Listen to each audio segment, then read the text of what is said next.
snuffy, cold chill up your spine. You'll get your ass moving, son. We're burning daylight.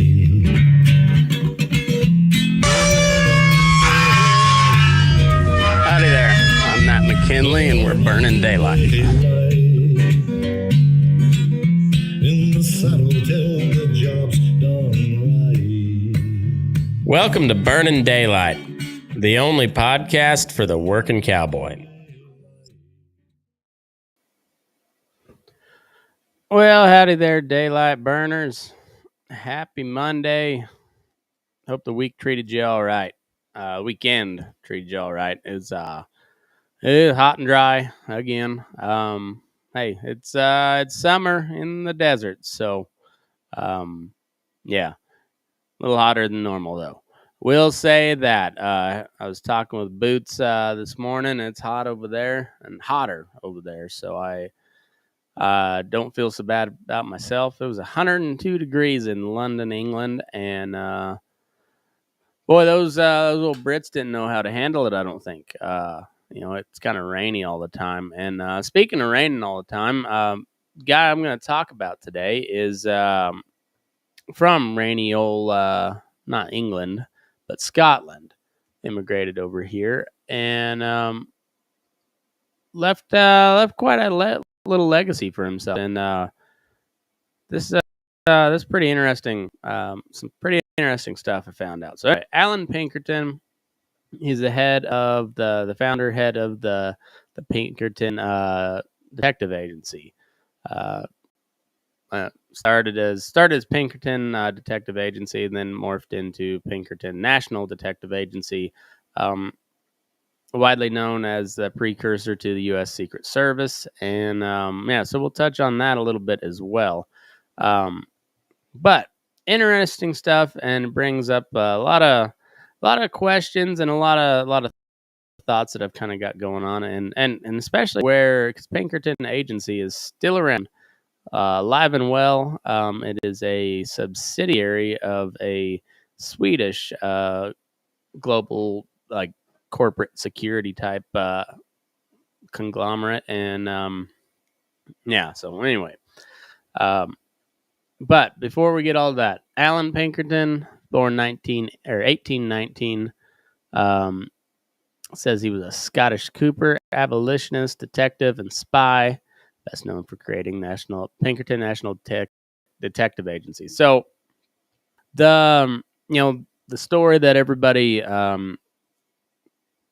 points to, that kind of how he got his start, is he immigrated over to the United States and was working outside of Chicago, or in Chicago, I guess. 50 miles northwest of Chicago on the Fox River. So he was working as a barrel maker, and he kind of stumbled into, I won't say stumbled into. So here's sure I'll pop him up on the screen. So this is from wearethemighty.com, and anyway, so there he is on horse. Got a stogie, a little bowler hat. So let's see, where he first got into detective work before the Civil War. He was living in Chicago when he developed a grudge with the banditti of the Prairie Gang. I'm not sure what that means. They suspected his home was used as a stop on the Underground Railroad, so they sacked it. In response, Pinkerton trailed the banditti of the Prairie Gang, infiltrated their hideout, and observed their activities. He compiled a detailed report, handed it over to the Chicago Police Department, and they successfully took down the gang. So he was a well-known abolitionist. He actually, after this, he was actually very kind of instrumental in sparking off the old Civil War. He's a very committed abolitionist. He was a Scotsman. So after this deal here with the thing in Chicago, also it turns out there was also a story that there was some counterfeiting going on with this gang, and and then also with the underground railroad. He actually, his house was stopped on the underground railroad. And later on, after this deal in Chicago, he started up his well, I guess he went to work for the Chicago police, and then eventually you know was good at what he did, so he started his own agency. Because unlike today, the police forces were very lacking, I guess. I mean, not that they're great today compared to the amount of funding they get today, as opposed to back then. Night and day difference. Not even in the same, let alone it's not even the same sport, let alone ballpark. So, but the private detectives were very very popular, and so he was able to build this in Chicago, and one of the big cases that really kind of got him put on the map was when he paid a fella to infiltrate the Molly Maguires, which was a coal miners union in Pennsylvania. It was an Irish Catholic organization, very secretive, but also like very well known who most of the members were. But it was just kind of your typical gang. They were also, they were unions, but they're also kind of a street gang. Which most of the unions were back in those days too. It kind of turns out they were a bunch of poor immigrants working in just horrendous conditions. But anyway, Pinkerton sends one of his agents in, infiltrates, and eventually takes down the Molly Maguires. I think killing the leader or something along those. I got halfway through a book on the Pinkertons, and it was pretty tough going there for a minute, and I kept thinking it was going to pick up, and it didn't. So I'll get back to it.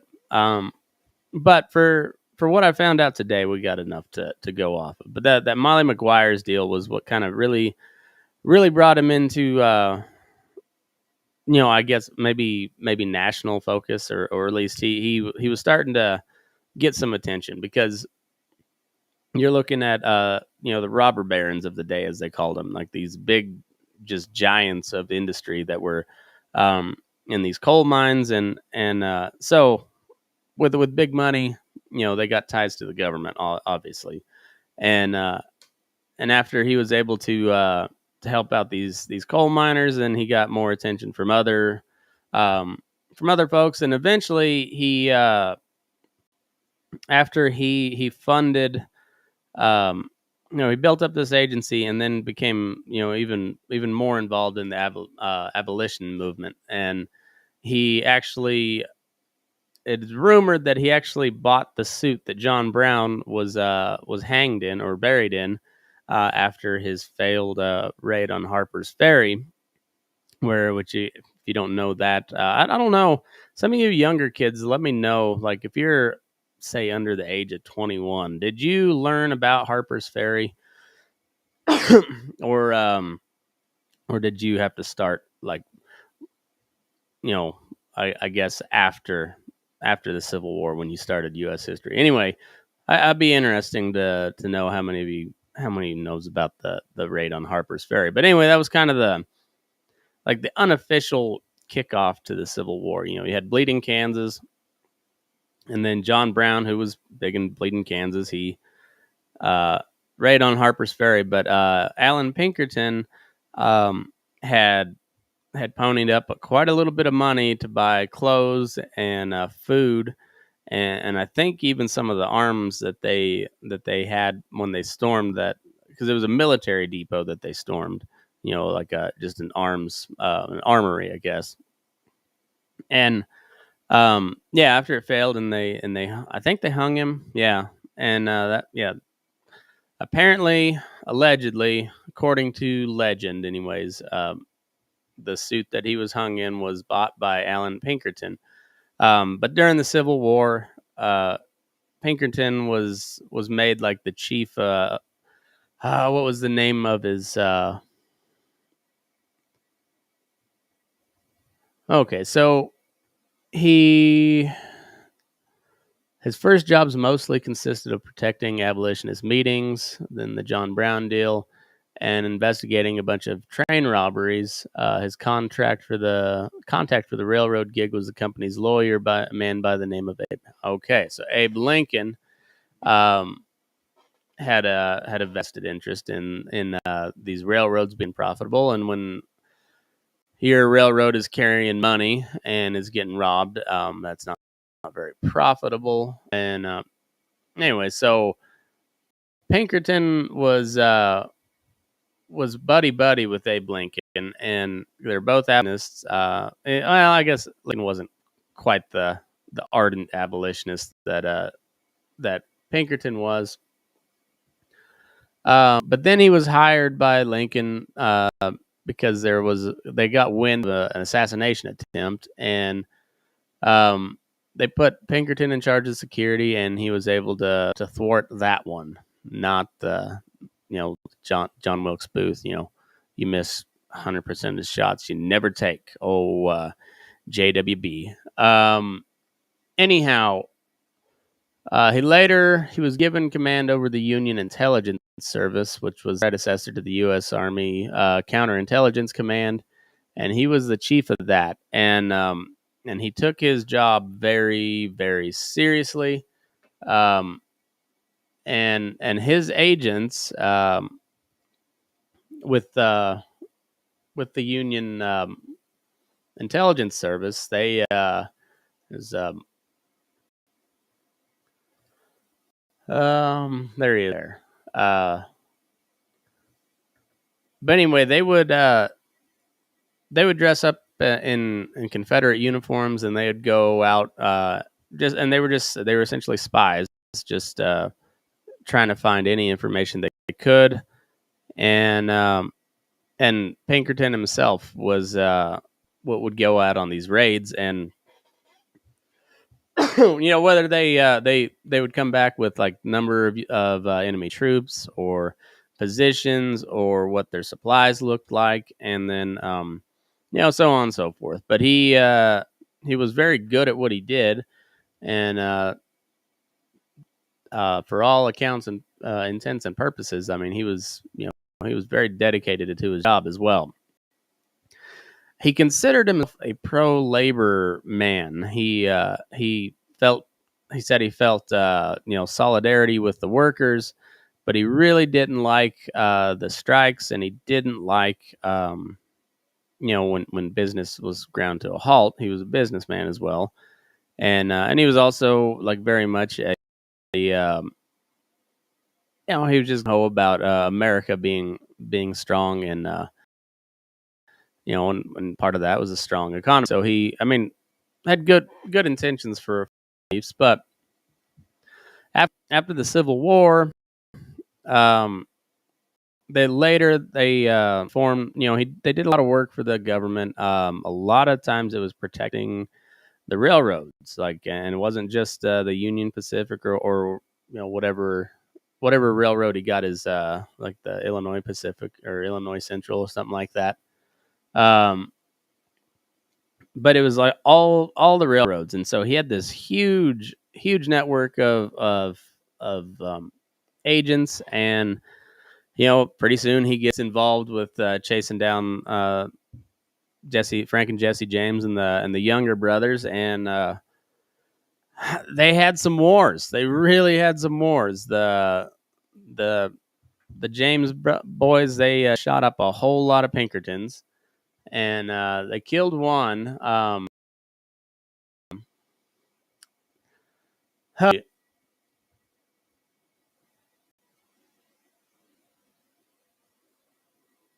Yeah, they really kind of screwed it up. So this is from PBS. I'll put this up on the screen as well.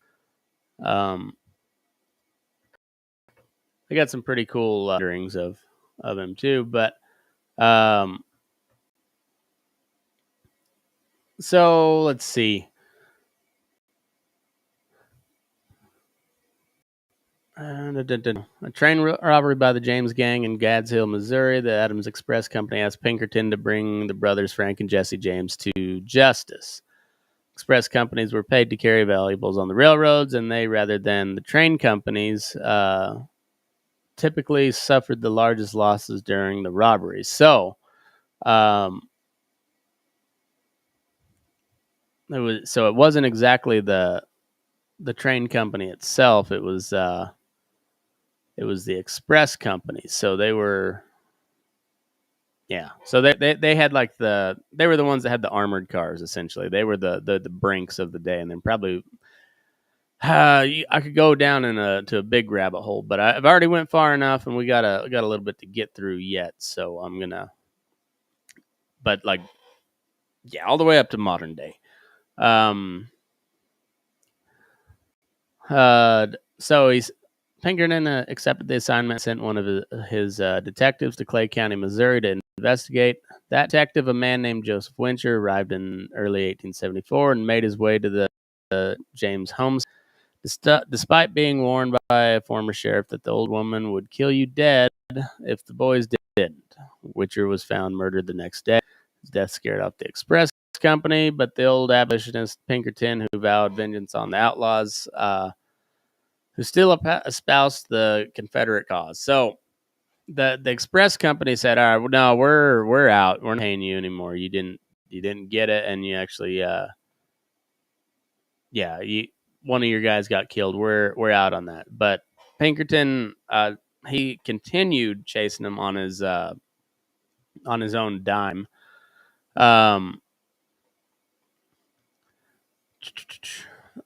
Vowed vengeance. Okay, there is no use talking, he wrote to the James brothers. They must die. In January 1875, a group of Pinkerton detectives and sympathetic locals raided the James farm, but their plans went awry when an incendiary device they tossed into the house exploded, wounding Zerelda and killing Jesse's 8-year-old half-brother Archie. Public opinion rallied the James family as never before, and the Pinkerton agency was excoriated for the raid. And after that, they gave it up. So this is kind of a common theme with the Pinkerton agency. They do a lot of good work, and then they use some really heavy-handed tactics, and they end up killing some people, and then the public gets mad at them, and then whoever's paying them, like, you have got to go, just go away for a little bit, get out of here, and lay low, stay out of the headlines, that whole deal. And from there it went to union busting, and there was another like rival detective agency. It was called was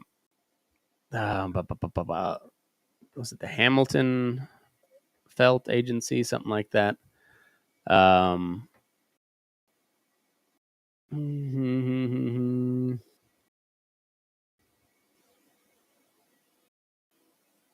Let me see. Yes, anyway, not important. It was another detective. There was a bunch of them. You could look at all the range wars in the West, and that was essentially what it was. There were hired guns, mercenaries, they call them. You could actually call them mercenaries, where they, when you look at some of the labor wars in the the late 1800s, early 1900s, and how many times the Pinkertons were involved. They were hired as open security, or if they were hired to infiltrate and take them down from the inside, kind of like they did with the Molly Maguires, or if they use like agent provocateur, like you always see in some of these riots or protests that you see. See a few people.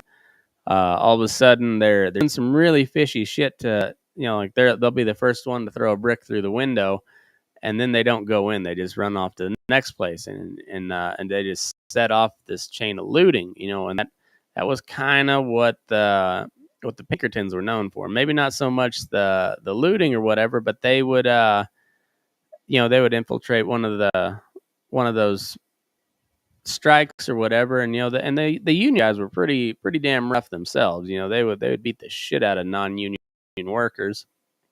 And it was a big bloody knockdown drag out fight, and it just so happened the Pinkertons usually were a little better armed, but they would infiltrate these unions, and then when it come to these confrontations, they would usually kind of help spark off the violence, and then hoping to turn public image against the workers as opposed to the companies, and it worked a lot of times. Sometimes it didn't, and then sometimes shit just really got out of hand, and there was, you can look through, just do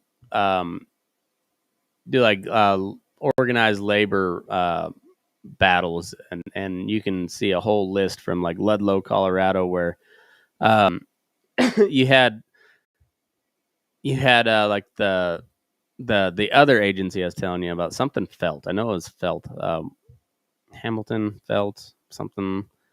Anyway, they were heavily in there, used as security, and they drove around in a truck with a machine gun mounted in the back, and then eventually, when the strike popped off there in Ludlow, they declared martial law, and then you had a bunch of these private detectives and Colorado National Guard shoot down a bunch of people, and that happened multiple times throughout that roughly 30-year period, where like the labor union movement was just like really go to war with the owners, and it was it was really ugly, and that shit happened a lot. And sometimes it was sparked off by violence from uh, the workers. Sometimes it was inspired by the owners, but it was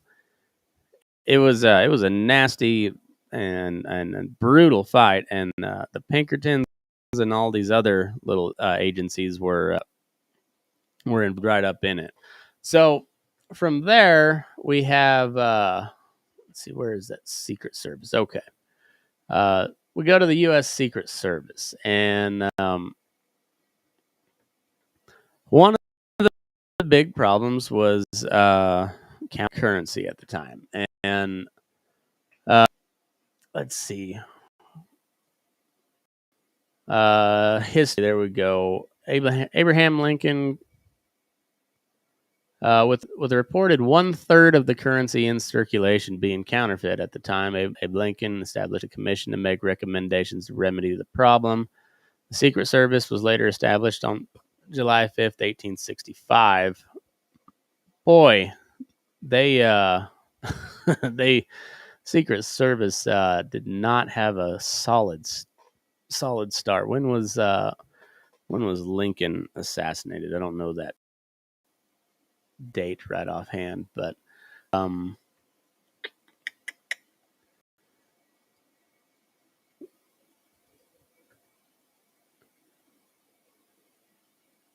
okay, so they came in after the fact. All right.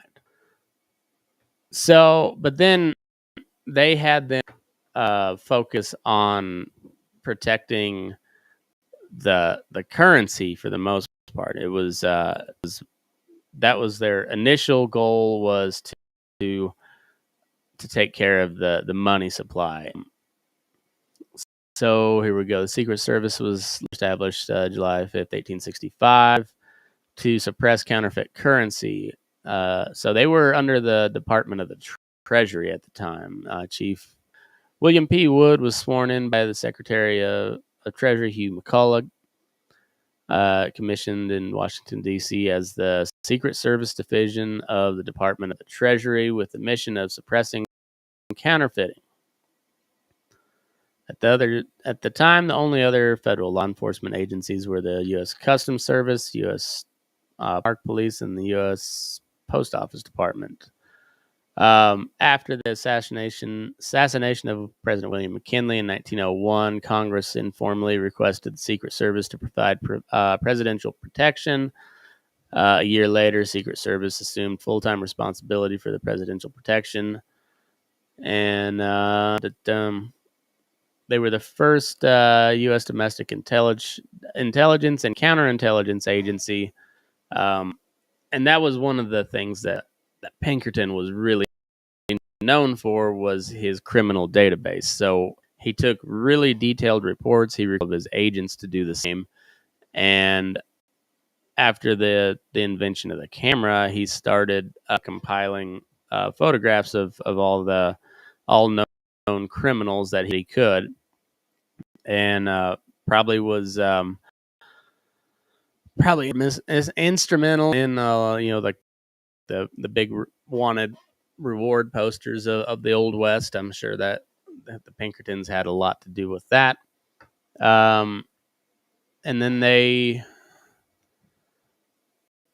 so this was pretty interesting too. So in 1909, President Taft agreed to meet with Mexican President Diaz, Paso, Texas, and Juarez. In the first meeting between a U.S. and a Mexican president, and also the first time an American president visited Mexico. But the historic summit resulted in serious assassination threats and other security concerns for the then small Secret Service. So the Texas Rangers, 4,000 U.S. and Mexican troops, BOI agents, Bureau of the Interior, U.S. Marshals, and an additional 250-man private security detail led by Frederick Russell Burnin, the celebrated scout. They were all called in by Secret Service Chief John Wilkie to provide security. On October 16th, the day of the summit, Burnham discovered a man holding a concealed palm pistol at the El Paso Chamber of Commerce building along the procession route. The man was captured and disarmed only a few feet from Diaz and Taft. However, they've got a little bit of a sullied history themselves. So they protected the president, but they also assisted in arresting Japanese American leaders and in the Japanese American internment during World War II. So that's not real ideal. But they were officially under the Department of the Treasury up until like 93 or something like that.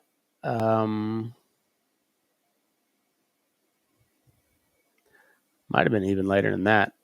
Oh yeah, 2003. It was transferred from the Treasury to the newly established Department of Homeland Security. And then we'll go back to the Pinkerton Agency. So after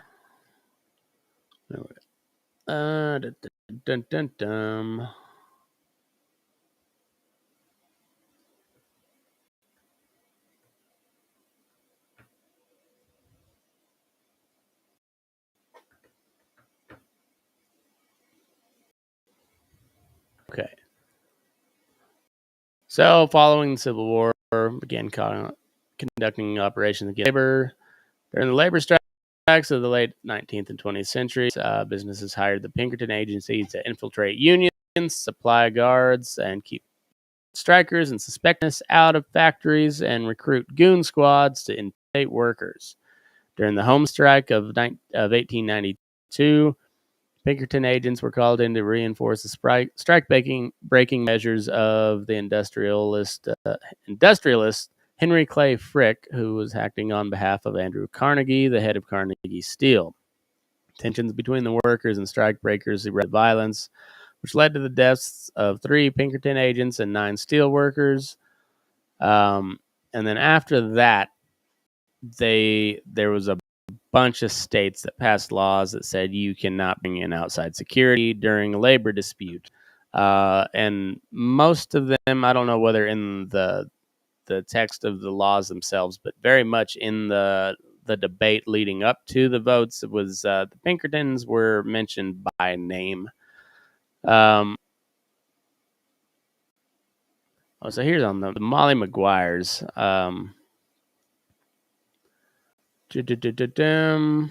Yeah, James McParlin was the name of the agent that infiltrated the Molly Maguires. They were a secret society of mainly Irish American coal miners, and I'm pretty sure they shot the leader.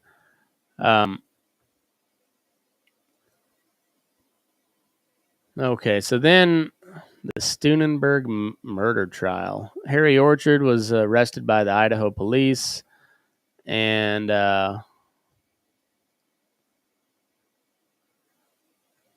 confessed to Pinkerton agent James McParland that he assassinated former Governor Frank Stubenberg of Ohio in 1905. Orchard testified unsuccessfully under threat of hanging against Western Federations of Miner President Big Bill Haywood, naming him as having hired the hit. With the stirring defense, Hayward and other defendants of the WFM were acquitted in a nationally publicized trial. Orchard received a death sentence, but it was commuted. So I'll have to look into that one. Due to his conflicts with labor unions, the word Pinkerton continues to be associated by labor organizers and union members with strike breaking. Pinkertons are diversified from labor spying following revelations publicized at La Follette committee hearings in 1937.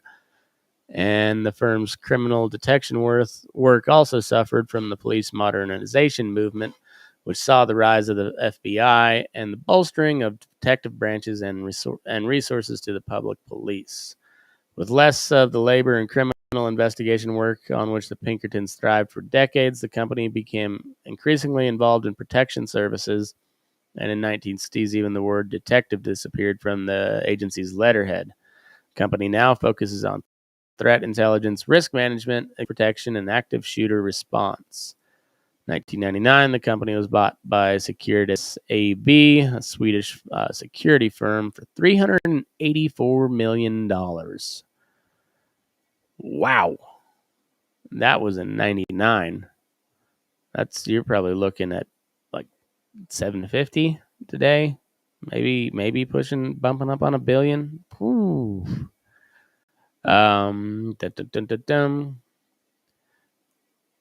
Pinkerton has not entirely gotten away from its anti-labor past. In 2020, they were hired by Amazon to spy on warehouse workers for signs of union activity. And then pop up their corporate website. And so there's the overview about us, our approach. Comprehensive risk management backed by our 170-year legacy. You can download a brochure. Operational capabilities in over 100 countries provide our clients with specialized global solution that meets their needs from advisory to execution. Total risk perspective. Pinkerton takes a total risk perspective to analyze risk. We break down risk into four connected quadrants and examine your threats with a macro, and micro, external and internal point of view. The risk landscape is ever-changing, therefore it is essential to have the right perspective when designing and implementing a strategy that considers future risks as well as current ones. So you have operational and physical, market and economic, technology and information, hazard and event are your four quadrants. And then you have, within hazard and event, you have natural disasters, disease and health, crime and violence. In operational and physical, you have business continuity, supply chain, and workforce risk, i.e. union. Market and economic, you got macro political instability, economic risk, and fiscal and regulatory. Technology and information, you got systems integration, intellectual property, and social and disruptive potential. So they are very much like, well, they call themselves Pinkerton Consulting and Investigation now. They don't say detective, but they do say investigation still, but consulting mostly, and they're like an overall risk management solution. So they look, being with their connections into money from Civil War on, they were tasked with protecting money.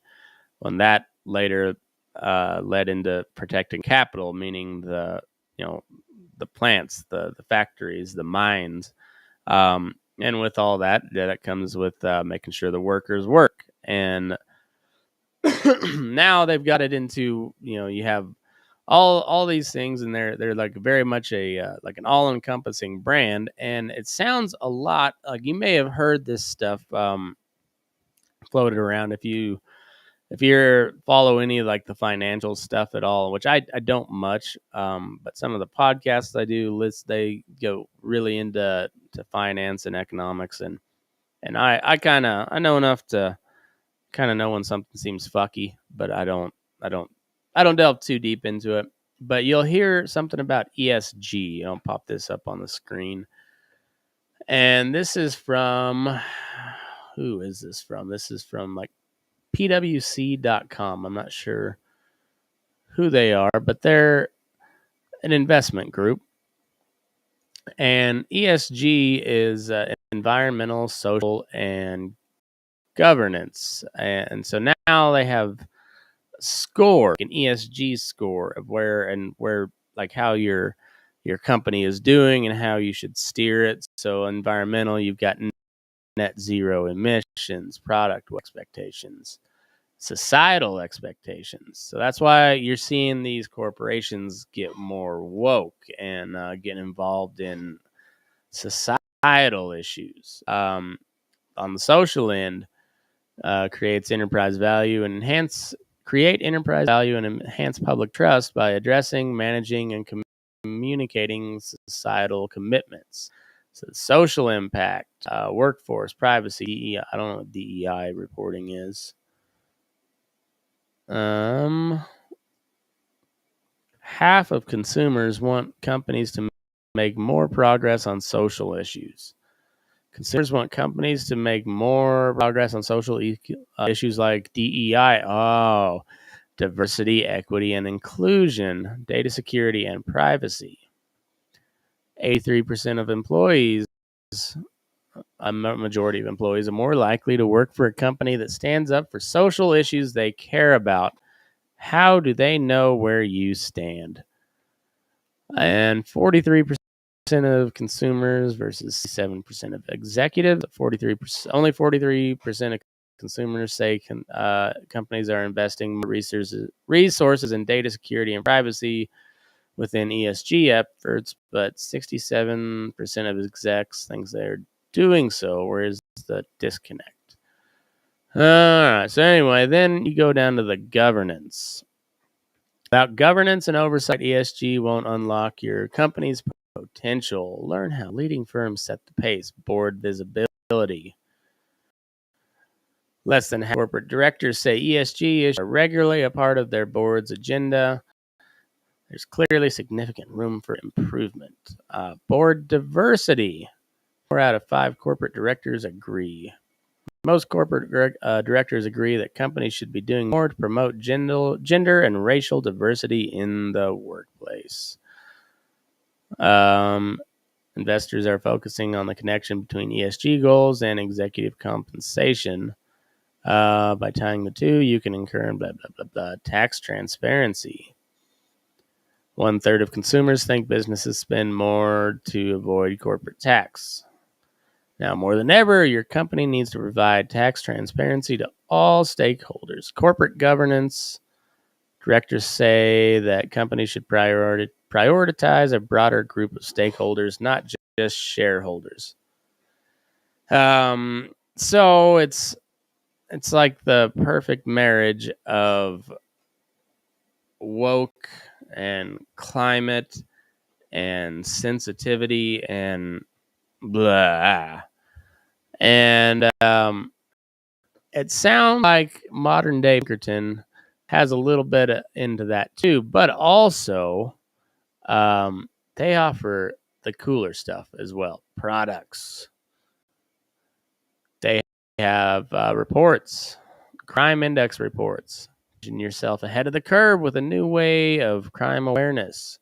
Our crime index equips organizations with the knowledge to better understand and protect against the threat of crime surrounding their business locations. So this one is seems like it's kind of cool, but current crime scores make assessments based on today's data with crime risk scores built using a 12-month rolling trend. Crime types weighted by severity computed as a multiple relative to the national median. And they're so when the government's their like crime report outlook, reported the crime outlook. Pinkerton is very heavily mentioned in there. What else do they got?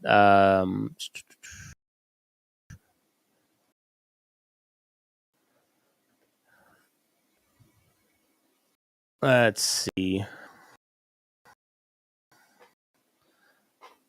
What else? It was at the bottom here.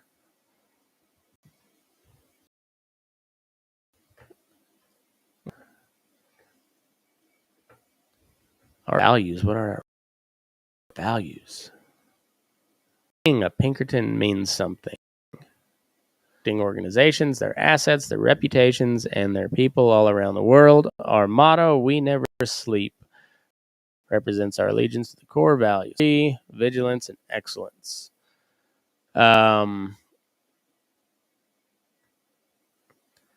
Yeah, they're into some weird shit. They they are kind of tied into everything, and under like they from the very big had a very close tie with the federal government, and later even like led to them creating their own creating a federal agency designed after them. And yeah, it's interesting. So here's their core services they offer. So advisory, which is comprehensive risk consulting and products to navigate incoming threats. Integrated protection, intelligence-driven protection anytime, anywhere. Investigations, global investigations. So you can make evidence-based decisions. And embedded SMEs. Your global gateway to specialized expertise through embedded personnel. Sounds a lot like a spy, don't it? Embedded personnel. Embedded support service. Our mission goes beyond protecting your nation with your company. As the threat landscape constantly changes, it is imperative to have the right people in place. People who fully understand your organization, how we can help. Basically, they just hire a spy for you and like, yeah, I don't know, do spy shit, run your company better. Integrated protection. Our protection services fall under a combination of two broad categories: duration and protection type. Whether you need ad hoc or prolonged support, we provide reliable protection for people, assets, property, and places. When you partner with Pinkerton, our trusted risk advisor will assess, identify, and understand the interconnectivity of the different types of risk impacting you or your company. Yeah, so they protect assets, property, places, and people. So, yeah, all these, like, you go back to like the ESG stuff and whether or just the government in general. Everybody wants to sound like they're doing good stuff, but somebody has to make it happen, and sometimes problems have to be taken care of. And so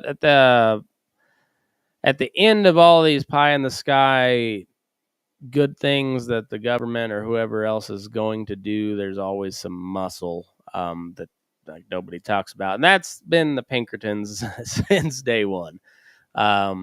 Do they get a little out of hand? Yeah, they do. Did they do some good work? Probably. Yeah, they brought down some bad people. But I think like any other, police force, kind of how that all works. They're all kind of have that little bit of a checkered past, or they got out of hand and maybe did some shit they weren't supposed to, and people didn't like it. But they're out there. But now they're the Swedish, and I just wonder. I texted one of the special forces guys that I know, and just curious to see if they've done any sort of whether if they did any direct work with them, or if they did some consulting or what. Because I bet you mention what their assets look like on these protection details, but I bet you they're former military, highly trained, and you see that with that's one of the first thing veterans first jobs a lot of veterans have when they get out is private security, as it pays well, and it's still kind of they're able to use the skills that they learned in the military. So, and that's kind of how it was back in the early days of the Pinkertons. It was a bunch of after the war was over, it was a bunch of former soldiers that needed some work, and if they got to go hunt down some bad guys that maybe they were Confederates too. So you get to blow off a little bit of steam left over from the war, and you get paid pretty well, and you don't have to you get a little more of a transition back into normal society. But normal society was a little more violent back then anyway. Well, I don't know. Shit's getting pretty violent around here lately. I bet you the Secret Service is working overtime right now. Never mind those text messages that got deleted. What do you guys think of that? I'm honestly curious as to what everybody thinks about the Secret Service just happened to not have the records they were subpoenaed for. Now, I'm no fan of this this kangaroo court they got going on. They have shown some stuff that was interesting. The fact that Trump really didn't do shit for 3 hours is interesting. But anyway, I don't. They're not good faith actors, so I don't buy into them. But either way, the fact that the people that were very, very involved in that day, and the records they're asking for just came up missing. I don't like that. I don't like that at all. And but also I don't know whose side. What is the Secret Service deal? Because they've been involved in some shady shit too. All of these government agencies have, and it's funny how they all start with good purposes, and I think for the most part, Pinkerton was just a man of his time. He was very strong in his convictions on the abolition deal, and then he was just very much a law and order type of guy, and was good at his job. But he also he was law and order unless he was kind of on the case.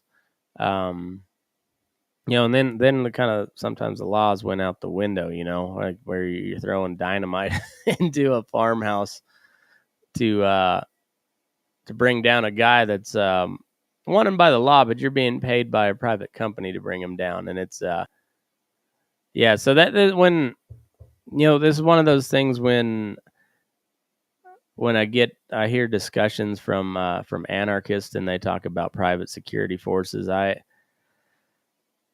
don't know if that's such a great idea either. I mean, not the fact that they're there, I think that's fine, but also, they're just as bad, if not worse, than in government services sometimes. Usually when they're being, when they're in bed with the government, but still, that's you can look at the Pinkerton, and were they really a private company? Kinda. I mean, they operated as a private company, but they definitely had the seal of approval from the government, and that's how a lot of these contractors work overseas too. I mean, it's a whole convoluted mess. But hey, good for Allen Pinkerton, huh? You got famous by catching everybody except Jesse James, and now your predecessors are ushering in a woke corporate oligopoly or something like that. I don't know of how much they have to do with the ESG stuff, but I bet you it. After looking at that little, circle with the quadrants there, I could see how that would be on their radar. Whether they're pushing more of the environmental and the social shit, I don't know, or if they're just like, hey, here is the actual threat. I would imagine. I don't know. I would imagine their clientele. I don't know. I would be interesting. If anybody's ever worked for the Pinkertons, hit me up. I'd be fascinated to talk with you, even if it's just like a boring office job. I'd still be interested. Anyhow, it's funny where these rabbit holes can lead you down, and yeah, who knew that maybe Allen Pinkerton helped usher in like the woke Disney that we know it, where like you have to have everybody has to be represented in each commercial, whether it makes sense or not. Like the gay and trans stuff has to be woven into every storyline, whether it fits or makes sense or not, whether it adds to the actual story or not. But you just like, did Allen Pinkerton lead us to that? Because if he did, man, my thoughts on Allen Pinkerton go down quite a little bit. I don't know how high they were to start with, but either way, I hope you didn't do this, Allen. I hope this wasn't you, because I don't like it. I don't like this shit. Anyway, interesting stuff. I wonder. I am curious to see, well, if they're able to recover any of that stuff, and I wonder what the response will be from the conservative side of things, because I remember very well how people were upset about 30,000 emails from Hillary Clinton being up and gone, which, like I said, I mean, with good reason, people should have been up in arms about that. But I wonder if it'll be the same. Excuse me, if it'll be the same overall response to these text messages being gone all of a sudden too, or if the conservative side's just kind of like head in the sand over the January 6th thing. I don't know. I'm curious. I would really like to know what all went down that day. I don't know if we'll. What I would like is just like an actual like court finding, instead of just like having the Democrat side of things for a little bit, and then when the Republicans take side, they'll have their side of things, but you won't really get to the truth ever. It seems like where we're headed, but I would like to know. I thought, like, was Secret Service, where they were at fault, where it was Capitol Police, was it Pelosi, was it Schumer, was it Trump? I don't know. It's a shit show, and we can thank Allen Pinkerton for all of it, I think. And if not, we'll always wish we should have, huh?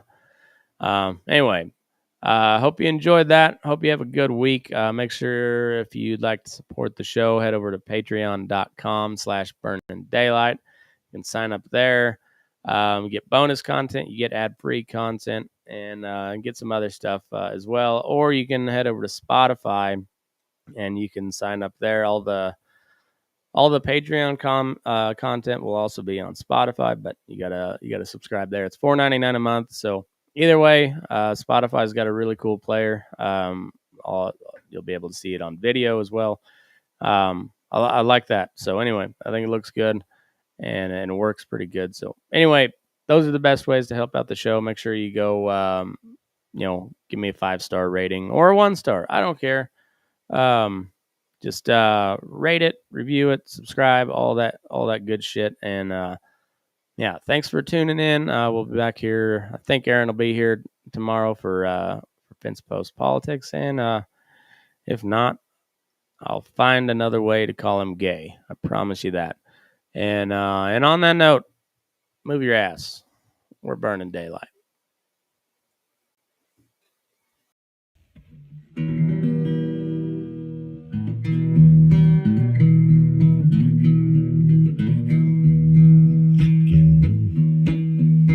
Your eyes up in the morning, beneath the stars so bright. Pull your hat down, make sure your cinch is tight. Horse is kinda snuffy, cold chill up your spine. We'll get your ass moving, son, we're burning daylight. Burning daylight. Burning daylight. In the saddle till the job's done right. Burning daylight. Well, life is just a gather, and you won't catch 'em all. But when you ride through the gate, make sure you sit up tall. I can see the horizon, it's looking pretty bright. Well, get your ass moving, son, we're burning daylight.